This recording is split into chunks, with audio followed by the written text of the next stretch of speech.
ଆଜିର ବାଣୀର ଗୋଟେ ପ୍ରଶ୍ନ ହଉଛି ବଞ୍ଚିବା କାହାକୁ କହନ୍ତି? ଆଚ୍ଛା, ଭାବୁଥିବେ ଏ ପ୍ରଶ୍ନର କଣ ମାନେ ଅଛି?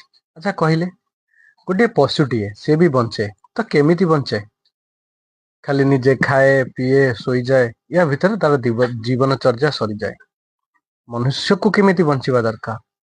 କଣ ବାସ୍ ସେମିତି ଖାଇକି ପିଇକି ଶୋଇକି ଆଉ ନିଜ ସ୍ୱାର୍ଥ ବିଷୟରେ ଚିନ୍ତା କରିକି ବାସ୍ ତାର ଜୀବନଚର୍ଯ୍ୟା ଶେଷ କରିଦେବା ଦରକାର? ନା କିଛି ସମାଜ ପାଇଁ କରିବା ଦରକାର? ନା ନିଜ ଜୀବନର ଉନ୍ନତି ପାଇଁ କିଛି କରିବା ଦରକାର? ନା ଅନ୍ୟମାନଙ୍କର ଉତ୍ଥାନ ପାଇଁ କିଛି କରିବା ଦରକାର? କାହାକୁ ଆମେ ବଞ୍ଚିବା କହିବା? ଗୋଟେ ମନୁଷ୍ୟ ପରି ବଞ୍ଚିବା, ନା କି ଗୋଟେ ପଶୁ ପରି ବଞ୍ଚିବା? ଟିକେ ଆପଣ ଜବାବରେ ଜଣେଇବେ, ବଞ୍ଚିବା କାହାକୁ କହିବା? ସମସ୍ତଙ୍କ ପାଇଁ ବଞ୍ଚିବା, ନା କେବଳ ନିଜ ସ୍ୱାର୍ଥ ପାଇଁ?